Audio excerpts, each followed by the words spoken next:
are live. That's what I am talking about. What's up, y'all? Welcome to the Richest Steve in Atlanta. I am your host, Stevie Steve. We are back with another episode, y'all. Hey, as y'all see, I'm back in the trap house, back in the spot, man. I am glad to be home. I've been overseas for way too long. I've been overseas for a month and I am back home. I'm happy to be home. And we doing this thing. It's actually 6 a.m., y'all, so I'm here for the 6 a.m. crew. This is actually my favorite time to do the show. Is actually at 6 a.m. just because it's the morning time and I feel like I get it out the way. In Europe I was doing it at a weird time, but here, nah, it's like 6. I do it at 6 a.m. I would have liked to do it on Monday, but when you have stuff for over a month in suitcases, it just don't work out. What's up, Big Win? I see you done tapped in, man. When you have all your stuff in the suitcase for over a month, unpacking it ain't gonna happen. It ain't gonna happen. So I finally got some stuff unpacked. I'm in the groove of getting all that stuff done. And we was able to make it today. I hope y'all noticed, my quality done went up. I done switched cameras out here. I done went from a little web camera to a full camera. So I'm hoping y'all noticed that the quality better. Like I told y'all, I always say it, 1%, man. And this is a 1% change that bossed this whole thing up way more. And I'm loving this quality. I'm loving the way it's looking. And yeah, we're going to continue with all that. 1% every day and doing it big. We in for a great show today. So make sure y'all like, subscribe, and leave a comment. We got racial wealth gap, which y'all already know.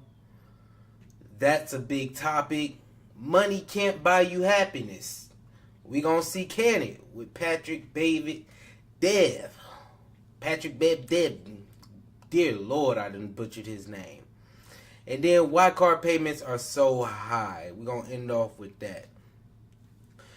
Like I said again, we are here for a great show, so make sure you like, subscribe, and leave a comment as we're gonna get right into our first topic, y'all. We ain't gonna waste too much time. Wealth gap. The racial wealth gap in the U.S. I think a racial wealth gap, it does exist because black people have been behind for so long, y'all. Black people, we have been behind for so long. And it's not only us, I think now it can be us because we have a lot of tools. The way I feel like this is the perfect time for black people to build wealth right now. So we need to get our financial literacy up. And we need to be working towards getting some wealth. But as y'all see in this video, they talk about how wealth isn't just about how much money you make. Wealth is about generations. So this is the perfect generation to start, y'all, and pass on some generational wealth. Black people haven't always had that. And we've always been behind. So I'm going to let them do a little bit more talking, and then we'll get back on the subject from my point of view. Let's get it. Today is Juneteenth, which commemorates the end of slavery in Texas and other states which seceded from the Union. But as you may already know, it was on this day in 1865 that Union General Gordon Granger brought the news to enslaved people in Galveston, Texas, more than 2 years after the Emancipation Proclamation. Later that same year, slavery was formally abolished in the United States with the ratification of the 13th Amendment. Hardships, however, continue to hurt Black Americans all these years later, including what is a persistent wealth gap. According to a Federal Reserve Bank survey, the average level of wealth in a Black household was just over $200,000, while a white household averaged over $1.3 million. A fresh new book, 15 cents on the dollar, How Americans Made the Black-White Wealth Gap, examines the massive wealth disparity that has been virtually stuck for generations and details the structural economic barriers that Black Americans are still facing today. The co-authors of this book, Louise Story and Ebony Reed, join me now here in Studio 57 to dive into what you have both been telling me is a topic that no book exists on as far as the history and where it is, where things stand to the present day. That to me is remarkable. But first, talk to me about you both meeting at the Wall Street Journal during the pandemic and going through experiences that made you realize a book like this is even necessary. Sure. Thank you for having us. In the summer of 2020, like many people in our country, Louise and I, we were trapped in our homes that first summer. We couldn't go anywhere. And so we started having conversations in that pandemic summer about injustices and inequities we had seen in our lifetimes and workplaces. We were reading books together. And we found that there was no book that had reported on the Black-White wealth gap from history to current time with real contemporary people that are living today. Louise, why was that? Why is that? Well, you know, wealth has not actually been a big focus of discussions, and it's not very well understood in our country. You know, when you talk a lot about equality and even economic equality, people focus more on income. I'm sure you've heard a lot about the pay gaps. Right. And that's partly because, you know, companies can do something about income gaps, right? There's been a lot of move for pay equity, and also because that's something that started with the male and female pay gap. So the pay gap and income gap has dominated a lot of conversations. But, you know, income is different from wealth. Right. Wealth is what you own minus what you owe. And even two people working today at most places who are Black and white making the same income would, statistically speaking, have very different levels of wealth. So we thought it was essential that we put some focus on this. And for many of us, I love the way she just described wealth right there. You know, it's not about your income. It's literally about the generations.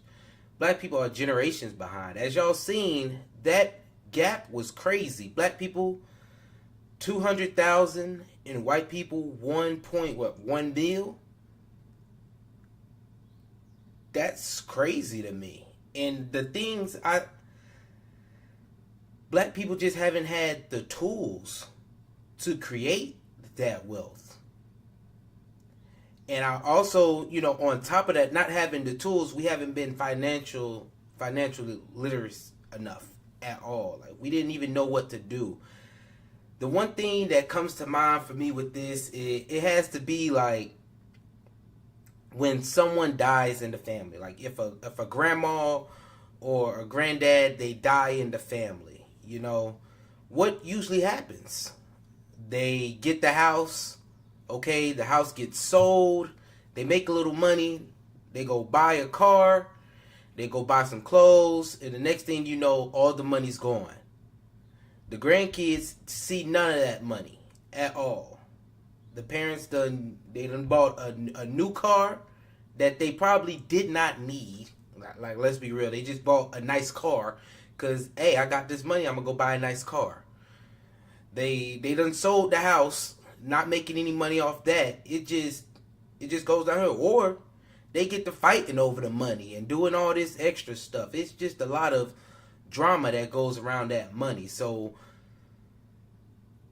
Black people, I think, you know, the basics is where Black people are suffering the most right now. In even starting this, even to close the racial wealth gap at the basics. That's when someone dies, you know, even having insurance on them in the first place is something that doesn't happen in the Black community. So if someone dies, it puts the Black wealth racial gap, it puts us at a deficit. Automatic. Money isn't made when someone dies, it's lost. Paying for the funeral. You know, you spending all this money on a funeral that you can't even afford. Grandma passed the house on, you don't got enough money to even pay taxes on it. The house is probably paid off. That's some of the biggest things to me personally with the racial wealth gap. It just, Black people were at a deficit automatically. Wealth is inherited. The income you make now is something you can do about. Some of this you can't really control. And you have both tracked the lives of 7 Black Americans throughout the book to help personify and give examples for this massive wealth disparity. Give us an example of one person you profiled and what stood out to the both of you. Sure. I mean, among the 7 people, I want to say is Ambassador Andrew Young, civil rights leader. Many people remember him as being the former mayor of Atlanta. Right. We have Michael Render, known as Killer Mike, the rapper. We also have a television executive and some people that others will encounter for the first time as they read the book. One family story that really sticks out to me is a young leader. He was formerly the head of the Georgia NAACP. He was trying to move his life forward economically while also fighting for civil rights, and he had more than $100,000 in student loan debt. And so the debt of student loans is a very crushing thing for many Black families. Many Black students who graduate from college carry a lot of student debt. I'm glad you used that word, crushing, because it's difficult for anyone who carries that debt, but particularly if you don't have those lifelines at home that you've inherited. One thing you both take great effort to do is not to take any position of a government policy or perspective, but you do look at how government programs have at least exacerbated the problem or in some ways helped ameliorate it. Louise, what jumps out at you as far as government programs that are partly to blame and can do something about it? You know, there's examples through all of history and even through today of government programs that have been more helpful to white families and not as helpful to Black families. So they've been unequally applied. And, you know, some things that jump out, we cover Freedmen's Bank, which is a bank for formerly enslaved people in the late 1800s, which took their money and then lost most of their money. And we talk about the New Deal, which created mostly helped the white middle class. But actually, the New Deal and the GI Bill were not so easily available to Black Americans. But we also talk about things today, like the bankruptcy system, which actually is race neutral. Anyone could file for bankruptcy, but the experience is not actually a race neutral experience. And Black Americans who enter bankruptcy are much less likely than white Americans to have their debts restructured or forgiven, which, by the way, if you get your debt forgiven, you're wealthier because some of that debt is gone. And more white Americans, a higher percentage of them who file for bankruptcy, are able to get the debt forgiveness. So we have a chapter on that. Okay, and I know that your effort for both of you making this book, putting so much... Y'all see? And then it's not even Black people ourselves, y'all. The system isn't made for Black people at all, neither. It is a battle even with the system. So that deficit, it just grew even more. It's not just Black people on Black people anymore. It's Black people versus the system as well. The system isn't set up to help.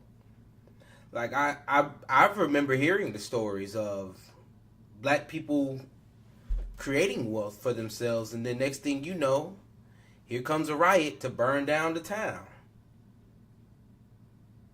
Think about how many times that's happened throughout history. You know, it's honestly, it's sad to know that even when you're trying, something can still happen that's out of your control, and you have to reset. And the system isn't set up for you to reset. The system's not going to help you at all. Like I said, the bank taking all those people money. Like, it honestly sucks. It sucks.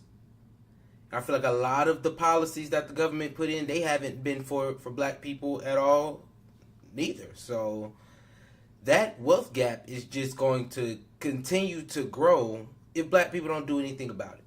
If we don't do anything about this, if we don't keep learning, if we don't keep coming together, we'll always be fighting a downhill battle. You know, we're already fighting it. We're already fighting it. But it's just, I don't think it's cool. You know, the government has pacified us with a lot of the bills, you know, with a lot of the handouts they're giving. A lot of the handouts. I want to be able to help myself. I don't want the government to be always giving me something and me being dependent on the government all the time. I would like to be in a position to help myself, to be able to build wealth within my community, you know? And maybe, like they said before, that starts at being able to help people pay their student loans. That's something I've been dealing with for the past 3 years. It's paying off my own student loans. So, you know, I definitely feel with that, I could just think about what could I have done if my people were in a situation where they could have paid 100% for my college. If there would have been, you know, the knowledge to, okay, let's start a education account for my kids so that when they go to college, it's 100% debt free. And that's just having the knowledge to do that. You know, the knowledge hasn't been around in our community, or not even just the knowledge, the means hasn't been around in our community. You know, it's a lot of different things that have set black people back that I don't. It might not be fair, but it's what we're in. It's the situation that we're dealing with, and I'm not one that just want to sit here and point the finger at others. I want to know, what can I do to help myself get out of this situation? What's the first step I need to start creating generational wealth and close this racial wealth gap? I can blame the government. I can blame us not having the knowledge. I can do all of that. But that's not what I like to do. I really, what can I do to change this situation? And I think we, as a whole, as a community, if we all put that on, I think we would get somewhere. And there might be some setbacks. But we can't quit, y'all. We can't quit and just put our hands up and go down, oh well. Much data, research, time, and effort into it is to make it as accessible to people as possible. And that's partly because, Louise, I had heard you mention that most people in America don't believe or don't know that there even is a wealth gap. Why is that? You know, again, it's because people don't actually know what wealth is. People confuse wealth with income. And also, people see someone with a house and they think they're wealthy, but they don't know about that hidden debt behind it. We're all kind of private about wealth. I mean, you may not even know the wealth of people in your family. So people don't talk about wealth in their social circles, and the government does not release much information on wealth. And that leads to a lack of understanding about who has it and who doesn't. What do you walk away from this book with? What suggestions can the rest of us take to address this disparity in some way? Thank you. So first, people need to know the statistic, and we are working hard to try to make this a nationally known statistic, 15 cents on the dollar. Louise and I have been holding forums and community symposiums since February across this country. And briefly explain that premise. I think we mentioned it at the top, but it's worth repeating. Yes. So the typical black family has 15 cents in wealth for every $1 the typical white family has. And in terms of what people can do, one of the things that we recommend at the end of the book with our personal recommendations is that at some point in people's lives, they consider working in partnership with a person who is different from them to understand another person's lived experiences and the issues they face in this country. And we've certainly done that working together on this book. You guys are a model for what the rest of us could potentially do. It's an incredible read. I'm so glad you put so much effort and research into this. Ebony Reed and Louise Story, authors of 15 Cents on the Dollar, How Americans Made the Black-White Wealth Gap. Thanks so much for your time and joining me. 15 cents on the dollar. That is a crazy stat. For every dollar in wealth that a white American has, a black American only has 15 cents. That is a huge gap. That gap is crazy. This book might be worth a read. It might be worth a read. If I was really into reading, like I was on probably about 2 years ago, I probably would pick it up and try to read it. I'm just not that into reading right now. Like I said, I'm only reading 5 books a year wave, rereading books. But 15 cents in a black household for every dollar in a white household, it is crazy. And I think when we look around, you know, wealth is definitely something that is unseen, especially within, I feel like, white America, because the way that black people see wealth is totally different from the way that white people see wealth. You know, white people, I feel like it's not always shown. But with black people, you know, they gonna have them chains on. You gonna have that nice car. You know what they say about the rich white dad? They got on the Skechers with the capri shorts and just a regular white shirt, while the black person, they gonna have on the gold diamond chains. They gonna have the grills in, the nice car, house. But behind all that, you don't see all the debt that's picked up with all of that. So that's a nice stat to have in your pocket, you know, especially when you're talking about wealth and what we need to build as a black community. I'll bust that out in the topic real quick. Black people, you know, we need to do better. We need to be working towards getting wealth as a community. We only have 15 cents on a dollar when it comes to white families, white communities, white households. I feel like somebody, you know, they could really carry that in their voice and go with that and really move with that sentiment, you know. I think it is pretty funny if you hold it in and actually use that thing. Y'all got it right here. 15 cents on the dollar. So I think, like I said, we can, in this generation, this is the generation to change that. I feel this is the generation to change that, and we gonna close that racial wealth gap, y'all. As a generation, we gonna keep moving forward, and we gonna change that racial wealth gap. If you with me, make sure you like, subscribe, and leave a comment as we move right on into the next topic. Money can't buy happiness. Money cannot buy you happiness. I know we've all heard both sides of this. Both sides. And I just asked y'all in the beginning, do y'all think money can buy you happiness? As somebody who, if you don't have money, I feel like once you get money, I think you're a little bit more happier. Or, you know, it's like they say, with money comes rich people problems. The problems switch up. We know examples from both sides. Like, yeah, money can't buy happiness. We know that money can't buy happiness. Just think about those kids who their parents are rich and you know they got money. Those kids go down and they are the least happiest person in the world. So money cannot really buy you happiness. I think personally, happiness has to come from within.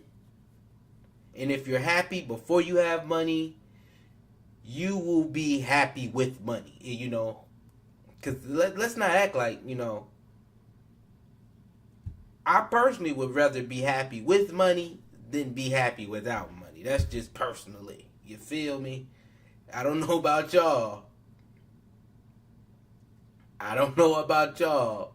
But I'm personally would be happier with money than without money. And, you know, I could be happy without the money. I appreciate everything that I have. So when I get that money, I will continue to appreciate that money. But let's go ahead and get into the video for Can Money Buy You Happiness? Circle of Bosses said they just had this topic. That is crazy. Money can't buy happiness. It's actually the other way around. Happy people are more successful in life, expert says to CNBC. A MoneyZine.com survey found the average salary Americans believe would make them happy is $94,696. But happiness expert Tammy Muller asserts happy people make more money, have better relationships, and are more successful in life, not vice versa. Social scientist Arthur C. Brooks emphasizes that money doesn't... Is this the same Arthur C. Brooks that wrote a book about capitalism? Can you type up Arthur C. Brooks? I think he is the guy that wrote a very good book on capitalism. Maybe it's not the same guy. So Arthur C. Brooks emphasizes that money doesn't buy happiness unless it's used for experiences, gaining extra time, or donating to others. Instead, happiness comes from building strong social connections and finding purposeful engagements. Research including a 2005 survey of 225 papers, indicates that happiness leads to success in areas like income and health. Muller concludes, happiness is the thing that actually causing us to succeed, urging a focus on happiness first, which then leads to success. Yeah, right there. The Road to Freedom is all about capitalism. This guy's a very good author, by the way. Oh, wow. Tom, thoughts on this story? It's absolutely. Steve, thoughts on this story? You feel me? He done gave to Steve thoughts on this story. My thoughts is it's true. It's true. If you are a happy person to begin with, you are more likely to be successful. Just not even be successful, but to feel successful. You know, that's all happiness is an indication of how you feel in your day-to-day life. Are you happy in your day-to-day life? Are you happy with little? Because if you're happy with little, you will be growing that little into more. That's the difference. You know, if you're not happy with little and then you get more, no matter how much money that you have, you won't be happy because it comes from within. Happiness comes from within. And I think it's a crazy stat that happier people have. I mean, I don't think it's crazy. I think it's not surprising at all that happier people have better relationships and they're more successful. They feel successful, so they are successful. You know how that works. Y'all know how that topic even relates in general. Be happy, y'all. Be happy. Be happy with the situation that you're in. You know, it could always be worse. You ain't got to be happy with the situation you're in. You know it. But a happier person, people who are happy in their situation, they're usually able to continue to get out of that situation and build, and they're just happier overall. I love that. I do love that. You know, I feel like I'm a happy person, and I see the future is looking good. I may go through hard times, but I take all my hard times. I tell people some of the worst times in my life have been the best times for me. And being able just to say that is a crazy thing to me. Because of the person who I came out on the other side. Your thought process matters. Some of the worst situations I've been in have been the best for me because of the person who I am on the other side of that. It's not what's on the outside, it's what's on the inside of you. And money only is going to add to that joy, X, or add to that misery, depending on how you feel on the inside. Let's see what they got to say. Correct, because, you know, it says that results follow attitude. You bring into anything you do, whether it's a relationship, whether it's a job, you have an attitude and you have your skills. And when it's a great positive attitude and you've got good skills, guess what? Money will follow. How? Not billions of dollars, but you're probably going to get a better bonus. You're probably going to focus. You're probably going to be a better guy and better woman and better it to work with. And I think this is absolutely true. You know, what were we talking about just on the other podcast? That poor people take $100,000 and buy a bunch of things that they think will increase their standard of living or their perception about other people. And, you know, then the next level people take $100,000 and they invest it. And there you go. Yeah. That's why lottery winners, we've talked about this. Actually, I think we haven't talked about this in probably 2 years, where California studied the first several mega lottery winners, had all that money. 4 years later, they had addictions and there were suicides. So the money didn't buy happiness. It actually isolated them from friends. They quit jobs, lost relationships. It made things worse. This is absolutely correct. The most valuable thing you can do is go back to the principles, and you find them in faith traditions. I find them in the Judeo-Christian Bible, and you find them in great writings, you know, how to win friends and influence people, who was actually a Christian pastor that wrote that, Norman Vincent Peale. Happiness coming No, first. How to Win Friends and Influence People is Dale Carnegie. Dale Carnegie. Thinking, The Power of Positive Positive thinking. Yeah. I'm sorry. Yeah. Backward. Yeah. And Trump used to go to his church, but go ahead, keep going. No, but those two. So I would say you get your attitude first. You add skills to it. Success will follow. Yep. Yeah, Adam. Yeah. Well, I love this article. You remember the scene in the boiler room when Ben Affleck comes in, he starts talking to all the guys, and he throws his keys to his Ferrari on the floor, and he goes, they say that money can't buy happiness. Look at the smile on my face. Ear to ear, baby. Anyone that says that money can't buy happiness is poor, right? He's used a different line, but exactly. doesn't effing have any. Yeah. Doesn't have any, exactly. So the reality is he's mostly right. The problem that he had is that he attributed money to happiness to materialism. And there's actually scientific evidence that shows that materialism is fleeting, that it's a sugar high. When you get a new car, when you get a new watch, when you get a new clothes, you feel cool for a minute, but then it's fleeting, and then you want to get something else. You want to get something new. When you get a new Casio gold watch, when you get a new Casio gold watch, it's a big deal. Go ahead, keep going. It's a big deal. But the reality is, money is a tool, it's energy, and it's a medium of exchange that enables you to do what you want to do in your life. It's an enabler, a good kind of enabler. What I love about this article, he talks about money and happiness being used for experiences, gaining extra time, and donating to others. I always talk about, the big three things in life: health, wealth, and happiness. We know what health looks like. We know what wealth looks like. But what does happiness look like? I often say that happiness is having meaning and purpose to your life, and not just talking about it, being about it, not just saying things, actually doing things. And as you're doing those things and you're accomplishing those things, and you're becoming competent, you develop confidence, and you start to say, oh shit, like I'm actually good. I'm happy. I'm working on what I want to do, and I'm accomplishing something. That to me is happiness. So does more money enable you to be happier? Yes, because it enables you to have more time on your hands, do what you want to do, and spend with the people you love, and help the people you love. If it's just about materialism, happiness won't be there for you. Vinny. Oh yeah, those first two they hit it on the head. I think it's crazy, you win the lottery and you're unhappy. But I would understand why. Think about it. You win the lottery and you poor. Everybody around you, they poor. What's the first thing they gonna do when they figure it out? Yo, let me get some money. Let me get some money. Everybody needs some money. You feel like the burden of the world just came down on you to change everybody, to help everybody.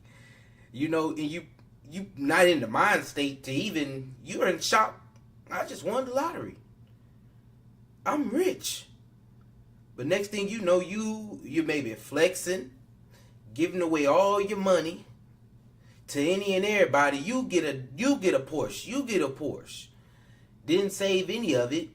You feel like none of my connections are real anymore. Everybody just wants me for my money. And those people, they ended up getting addicted to stuff and everything. They could afford it. They just spending their money on material goods. They could afford it, and they couldn't find happiness because they just dumped with a whole bunch of money and they didn't know what to do with it.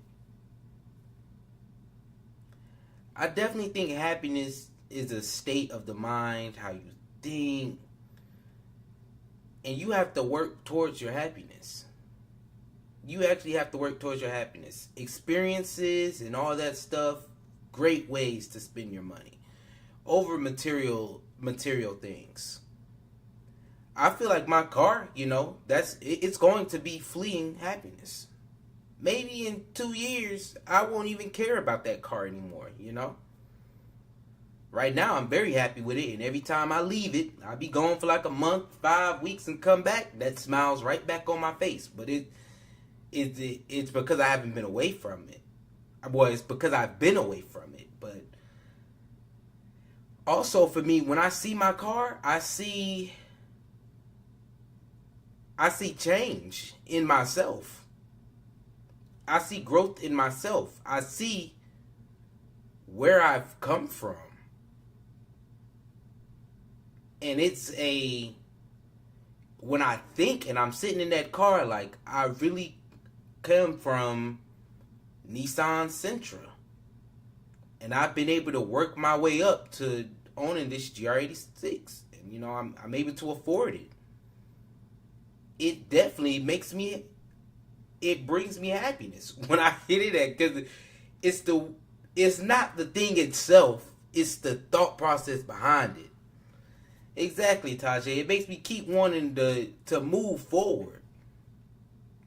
Like I said, it's the reason I have that car, though. I didn't get that car for everyone else. I didn't get that car to go flash it off for this person, go flash it off for this person. That car was for me. And I feel like because this is something in the black community, you know, flashing what your wealth is something that the black community does. And a lot of times, let's be real, it's not for you. Are you wearing that chain for you, or are you wearing that chain to flex up? When you go out to the club, are you getting that section for you, or are you in that section to show I got the money? And what is the whole show? You buy that expensive bottle, they come out with the pretty women, with the sparklers, the light, all eyes on you. Who's that really for? Is that for you to say, I done made it? Or is that to flex in the club, I done made it?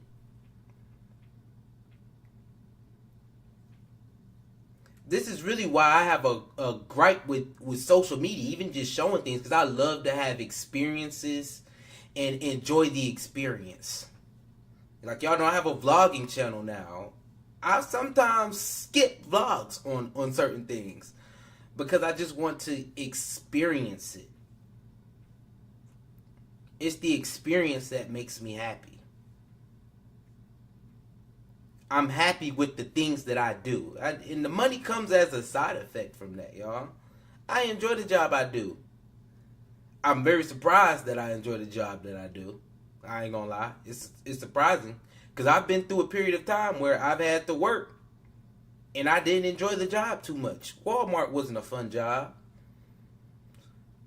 But now that I got a job that I do enjoy, like I say, I always look back. And when I see the position I'm in, I think about the position of the past, and it makes me happy to see that growth. Let's keep going with this. I agree. I think but there's a flip side to it. The people that never had anything that get the money, then that's a completely different story. Don't you agree? Yeah, they never had nothing, Pat. Then they get all this money. They're freaking happy. When you have absolutely nothing and then you get it all, I think it's a whole different story. You worked for it, or you were you worked your ass for it, and then you get it, Pat. Then it's a different story. No. If it's a lot of work, and the experience of it, when a group of people sets their minds on a vision and a prize to go after, and it's so much hard work and it takes years to get it, it's an unbelievable feeling when you experience it, right? To me, it's not about happiness. And back in 2008, when a market crash happened, you know what was the most common word used in book titles? The word happy, because everybody wanted to be happy. It was the top title of books. Everything was about delivering happiness. Happy this, happy that, happy Pursuit this. of happiness. Happy days. Everything was about the word happy in movies. Now, man, I'm not trying to be happy. I want to be fulfilled is what I want to be. I want to be in a position where I'm in pursuit of something special to sit there and be proud of the work that I'm doing. Now, personality, there's an attractive personality component where when somebody has an attractive personality, last night we were having a conversation with the kids, and the conversation was about being obnoxious. And he says, we're talking, all the kids are in front of me, Senna, Tico, and Dylan. I said, you can love somebody and not want to be around them because they're purely obnoxious. You don't want to be obnoxious because if you're obnoxious, you miss out on a lot of opportunities. And a lot of opportunities are simply because people don't want to be around other obnoxious people. Now, you may say, well, that's just the way I am. Great, stay obnoxious, and you're going to be having other obnoxious people around you. If you have somebody that's super grateful, happy, pleasant, personality, fun to be around, there's a lot of opportunities that come that person's way. I used to, in the way you work with when you give leads, like let's just say, I have a client that, wants to roll over $100,000, and I give it to one of my agents. And he's like, yeah, hey, when's the next time you're going to give me a lead? I closed it for you, by the way. I closed it for you. Like he did me a favor. You just made $4,000. Then you give another guy another lead, and he says the following: hey, man, just want to let you know, I never expect any referrals from you because you've done so much for me. And I thank you so much for this referral. Okay? Because of that, we were able to help them out. They're very happy. I appreciate the commission. Guess who I want to give more referrals to? The second guy. I mean, it's not even close. So one is entitled Arrogant. I closed it for you. Oh my God. I would have never made it in life without you, buddy. Like that whole concept, like people want to do that. No, it's the attractive personality. So to me, I don't know if it's really happy people make money. It's a little bit of an attractive personality that, grateful. I would actually replace happy with grateful. Yeah. I would say grateful people attract opportunities. There's something you want to do stuff for grateful people. You want to go above and beyond for grateful people. You give a gift to 3 people. One guy says, that's it? By the way, you know how you go to weddings, you give gifts, and nobody says thank you to you. Like, at least say thank you. Yeah. You don't send a thank you card. Yeah. You don't say, hey, thank you for. One of the first things Jennifer does, you know why kids can't open gifts when they get gifts on their birthdays? Watch Jennifer's system. Do you know Jennifer doesn't allow the kids for their birthdays to open their gifts without her being in front of them? Do you know why? Why? Because she has to write a note what the gift was to say in the card, thank you so much for the Barbie set that you gave to Senna. Yeah. Yeah. And some people are like, yeah, I mean, I thought I was expecting like a $500 gift. I thought you were going to give like this kind of a gift. No. So I would replace happiness, seek gratitude, not happiness. Grateful people, I think, live more fulfilling lives and are more attractive than just people that are seeking happiness, because happiness could be a high. It's like cocaine. Let me get my next high of happiness. Let me get my next quick, happy. Let me get my next, oh, man, I'm happy. Oh, I'm not happy. Oh, I'm happy. I'm not. No, it's not healthy for you. Sustainable. Fake dopamine. No, hits. no. By the way, Grateful, gratitude. Yes. Real quick, I remember I used to always have to write thank you notes for a gift. These days, didn't we tell a story about the guy that sent a text message to his grandpa? Like, hey, thanks, grandpa. Did you call your grandfather? What was that story? Yeah. It's like you're just texting grandpa. It's like kids are, not as grateful these days. But I'll tell you the one thing that I remember from the Tate interview the second time when we flew to Bucharest and we spoke with Andrew and Tristan, and I think you can appreciate this. He said, the best part about having money? It's remembering when you didn't have any. And being like, dang, you remember when we used to be, like the story you tell about how you used to make your own ghetto-ass lemonade? I remember that. I remember, like, I would do anything for $5 when I was 20, like anything. $20 is $20, right, Vinny? Yeah. But remembering when you were broke is the best reminder of where you are. They say that money exposes or reveals who you really are. If you get money and you're a piece of shit, you're still going to be a piece of shit with money. If you get money and you're actually a good person, you're going to be a good person with money. When Gratitude. Friends from high school, those who were always negative, they're still broke and miserable. Mm-hmm. Forget that. Let's pause there, y'all. The story that I like to tell, even when I didn't have that money, we were talking about this in the group chat the other day. The glizzies from QT. That is crazy to me. We could afford nothing more than a glizzy from QT. You get the glizzy, the chips, the drink, a piece of candy, and you are right back at the crib. You can't afford more than that. And we was all just laughing about, what was your order, y'all? What you put on top of it? And I told them, y'all, I put ketchup, mustard, chili, and cheese on mine.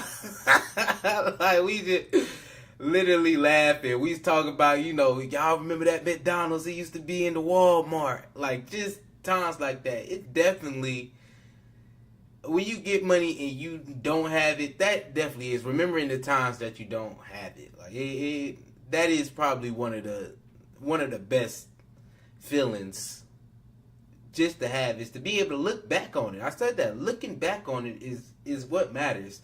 And Patrick Bet David, he went into it. If you're chasing only happiness, it is a high.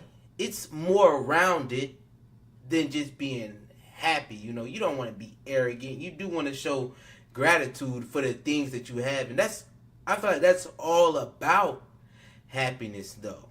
I feel like what he's saying is it's things that will make you just overall more satisfied in life. You want to feel satisfied with life. And to me, that is what happiness is, through your experiences. being satisfied in where you're at in life through your experiences. We're going to go ahead and finish this video on out so we can get this done. So I agree. the friends that I had who were always grateful, optimistic, they're very successful today. The gratitude is key. Happiness is fake. If you seek happiness, you may be fooled and waste a lot of years of your life. One of my favorite holidays of the year is around the corner, 4th of July. And we've been working on this merch drop for a while. A lot of you have been asking about Pat. All right, y'all, the video is actually done. I'm not about to watch the merch drop. Happiness, it can be fleeting feeling. Like, you know, you're not always going to feel happy. You might not always feel satisfied with what's going on in your life. You know, we all have ups and downs. But being able to see the other side is what brings happiness for me. Without all the downs, there would be no highs to me. Without the lows, no highs. Without sadness, there is no happiness. So I always want to have a medium feeling of success, of joy, of being thankful for the experiences, good or bad, that I've had in my life. With that, make sure y'all like, subscribe, and leave a comment.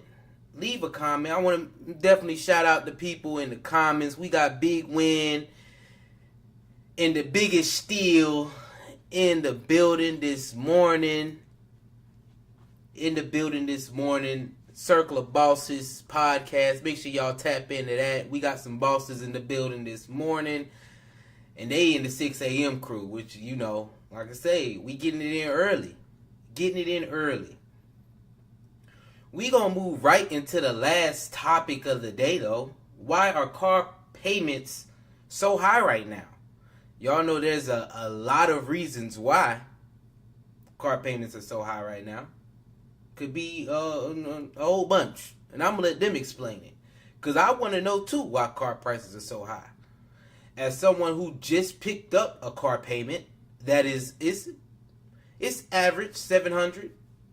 $700, a little under $700 actually. A little under $700, which is average. That's average, let's be real. If it's $700, if your thing's anywhere close to $700, you're an average car payment.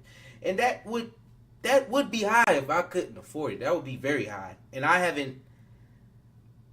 pretty much have never had a car payment, so it feels, I don't know what to expect when it comes to what a low car payment looks like, especially coming into getting a car. I already knew that the average payment was $700. That was something that I prepared for. Y'all know that's definitely something that I prepared for. But we're going to go ahead and get right on into this. Why car prices are so high. Car payments have reached record highs in recent years, and Americans are feeling the pinch. The average payment on a new vehicle rose 40% between April 2019 and April 2024. Some people will look at this and they will say, are you kidding me? I mean, that's basically a house payment for a lot of people. You know, we always had this idea that a new vehicle was something that was attainable for every American. Well, clearly we've moved away from that premise. Blame it on high interest rates and high vehicle prices caused by pandemic-era shortages. The good news, payments have dropped a bit and are expected to fall further. We've reached a peak. We've turned a corner. However you want to say it, the affordability issue is going to get better. The relief may only be short-lived. Longer term, industry insiders have serious questions about the direction the auto market is headed in. Vehicles were growing more expensive prior to the pandemic, as automakers shifted away from pumping out cars for the mainstream toward a strategy of selling fewer, pricier vehicles that pulled in more profits. Many in the industry say that might be here to stay, meaning a lot of ordinary Americans will be locked out.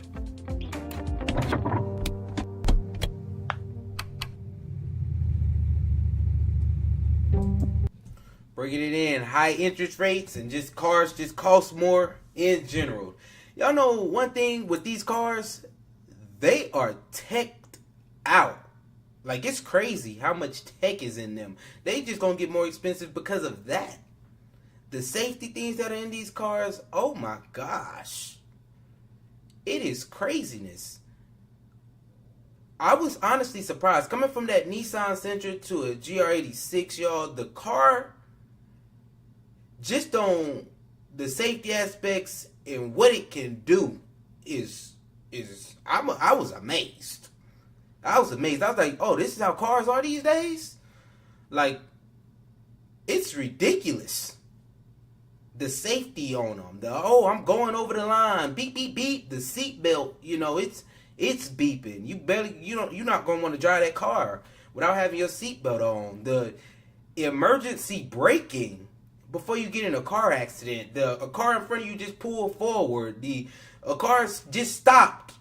The car gonna stop. It is craziness. Cars are all computers these days. So I'm not surprised that the price of them went up. I'm not surprised that the price went up, and I'm not too surprised that the interest on them is going up neither. That's what happens when a lot of foreclosures and repossessions are happening with it. It's just they feel like it's a bigger risk for them, so they're gonna make you pay for that bigger risk. Here are a few numbers that illustrate how tough it has become. Just 10 years ago, car payments were nearly half of what they are today. The average is $760 a month right now, but quite a few customers pay more than that.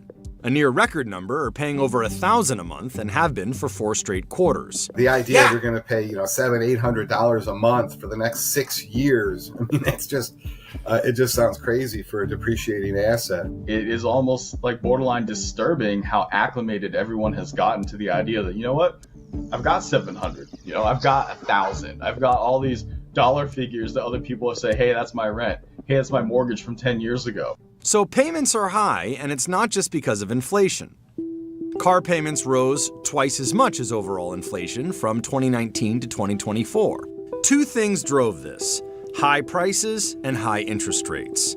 High prices hit the used vehicle market first, where dealers can pretty much charge whatever they can get for a car. But soon they made their way into the new car market, which was hit by a severe shortage of new vehicles and parts. As manufacturing shut down around the world during the COVID pandemic, shortages popped up everywhere. First of cars in 2020, then of parts like semiconductors in 2021 and 2022. With supply so tight and demand so high, dealers and automakers didn't need to offer any incentives.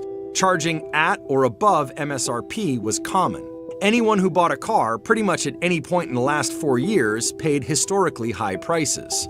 Those same expensive vehicles, though, live in the segments that today are experiencing the greatest amount of depreciation. So you might have somebody who really scored 2 years ago. They went to a dealership, they got a fantastic vehicle, good price, but now they've come back and they didn't realize that the rest of the market has evolved. And then, of course, there are interest rates. Anyone shopping for a new car is going to get a fair amount of sticker shock when they see the price of the car along with that higher interest rate. The Federal Reserve set its target interest rate at 5.25% to 5.5% in July 2023. That isn't the actual rate someone will pay for a car loan or mortgage, but it does affect the overall cost of borrowing. Today, auto loan rates are just above 7%. In March 2022, before the Fed started raising rates, they were closer to 4%. This is a significant jump. Not only are people paying more for their auto loan, but they're also paying more for the price of the car. So that combined higher prices plus higher loan rates makes car affordability particularly challenging for a lot of people trying to buy a car these days. In addition, an alarming trend has taken root within a segment of borrowers. Those who decide to get a new car when the one they're driving is worth less than the money they owe on it. Something called negative equity. The average amount on those trade-ins hit an all-time high in the first quarter of 2024. Almost 25% of purchases were made by customers with negative equity, nearly 10% more than just a couple years earlier. Rolling that negative equity into a new loan comes with bigger payments at higher interest rates over longer terms.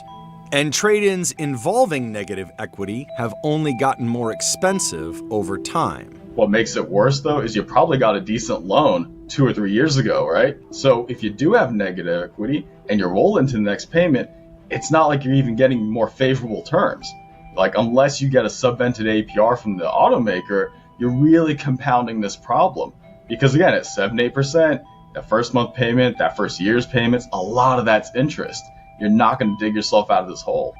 And finally, consumers want fancier cars, and car makers have capitalized on that.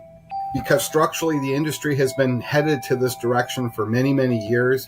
They've been abandoning many of the lower price points. So it's just all kind of going into the soup to kind of lead vehicle prices to be going up just a little bit.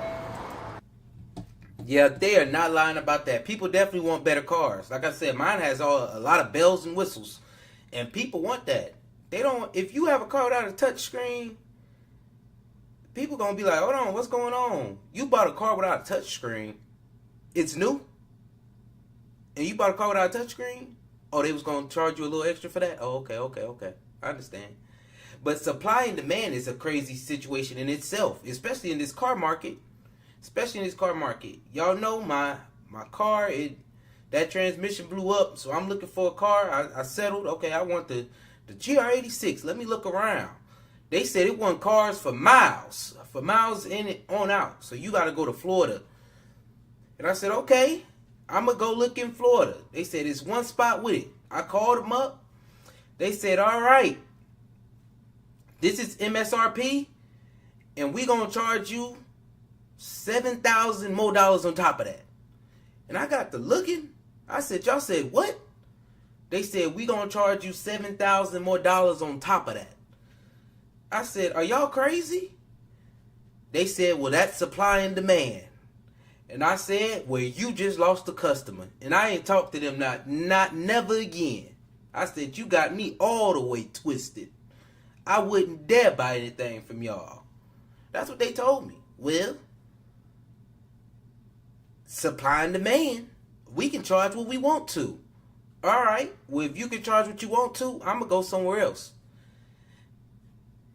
And I found one in Arkansas where they did MSRP. They got laws in Arkansas where they can't go over MSRP. So I was good on that front. I said, they got me all the way twisted. They lost a customer quick. Well, it is what it is. Okay, what it is, well, I'm gone. It's crazy to me. That is supply and demand for you. So prices, and then y'all know the interest rates on cars, they definitely going up. I wouldn't tell y'all my whole breakdown, but would that breakdown apply to me? I'm about to finish paying off my student loans, and y'all know how I do. I ain't gonna stay in this debt for long. I ain't staying in that debt ain't gonna ride with me for too long. So I may took out a longer period, yeah, but I'm gonna pay it off before then. That's gonna happen. That's gonna happen. So let's hear what the good news is though on these cars. Good news for the consumer is vehicle prices have come down.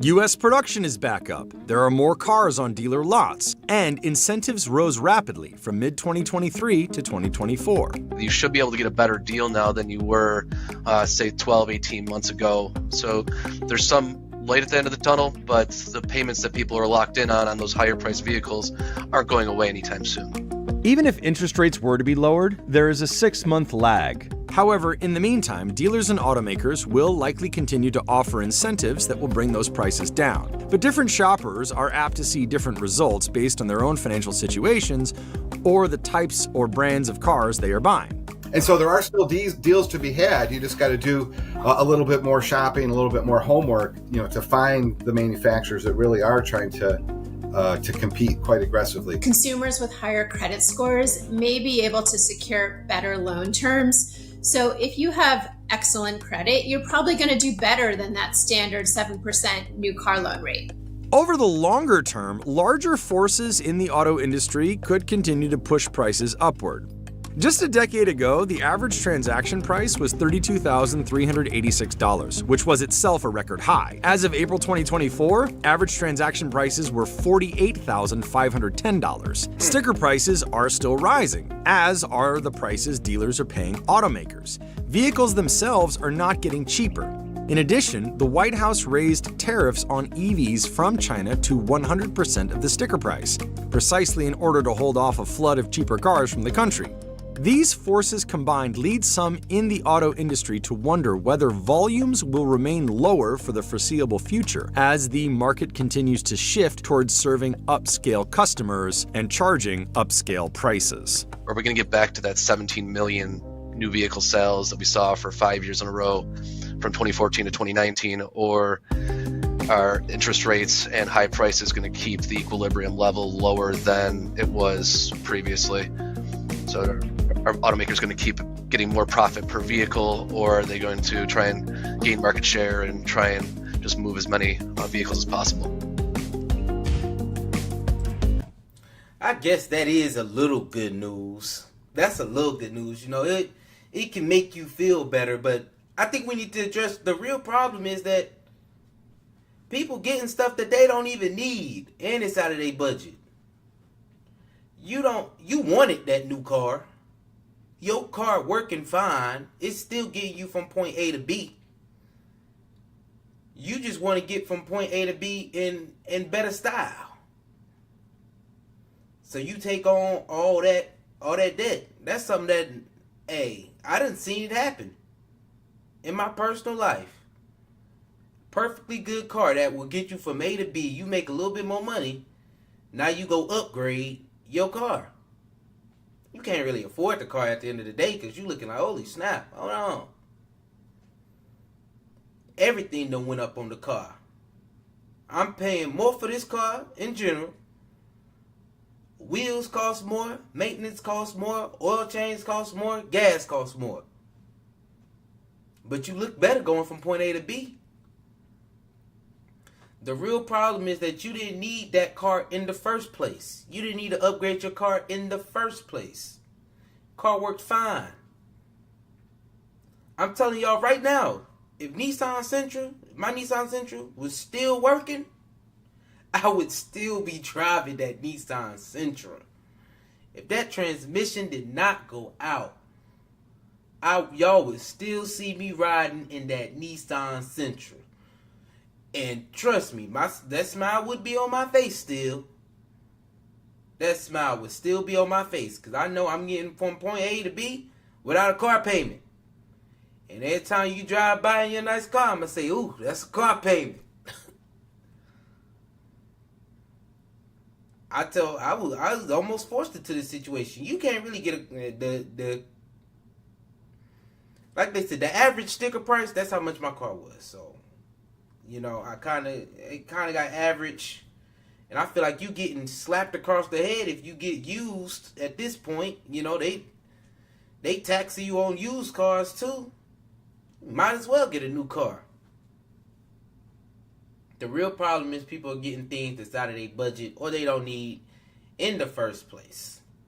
That's where the real problem comes in, and that's where the real change can be made. Right there.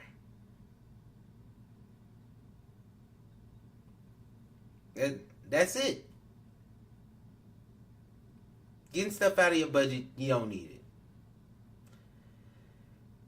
Last piece of advice. Don't get a car unless you need it. Unless you need it. I'm telling y'all, when I was in Europe, it was a beautiful sight. You didn't need that car. You didn't. Where I stayed at, you did not need that car. If I was to live in the area that I was at, I wouldn't need a car because they bike a lot in the Netherlands. They bike a lot. They public transportation, you can get pretty much anywhere in the Netherlands. You can pretty much get anywhere in Europe, either through the bus or the train, you know. It may take a little more time. Fly, if that's what you want. You didn't need that car. It's kind of, being from America, it's weird. but it was effective. I could get from point A to point B without using that car. But we've built our infrastructure around cars, so you kind of have to have a car here to do anything. So the only advice I can give is if you have a working car, don't do it. Don't do it. Over a while, your car will not be the newest. It will not have all the bells and whistles. So that joy is pretty much fleeing. Sooner or later, your car will be old. If you would be, make sure you like, subscribe, and leave a comment. We had a great show today. And I want to start by saying thank you to everybody that tapped in. We started off with the racial wealth gap in America. Hey, this is the generation to change that. This is the generation, I'm telling y'all, this is the generation that will change that. We are on our P's and Q's. We are working towards something as a community. Then we talked about money and happiness. Can money buy you happiness? I still say I'd rather be happy with money than happy without it. That's the statement right there. But yeah, y'all know money cannot just buy you happiness. It is about the journey. It's about all that stuff. It's about being situationally, overall satisfied in life. And then we ended it off with why car payments are so high right now.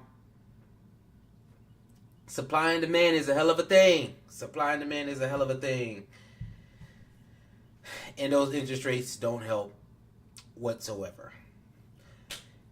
If you with me on your way out the door, make sure you like, subscribe, and leave a comment, y'all. I will be back Monday. We will be doing the show at the original time Monday.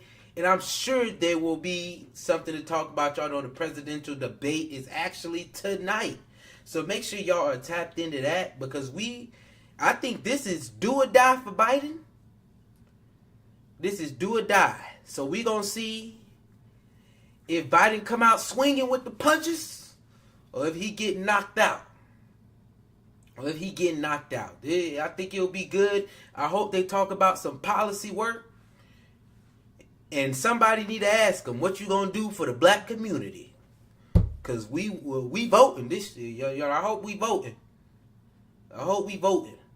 But yeah, I hope they talk a lot about policy. And they're gonna jab at each other. But I don't care too much for the jabs. We already hear the jabs all the time.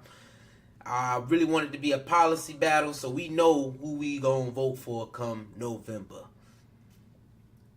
Man, I appreciate y'all for tapping in. Thank you. Peace, love, and riches. I'm out.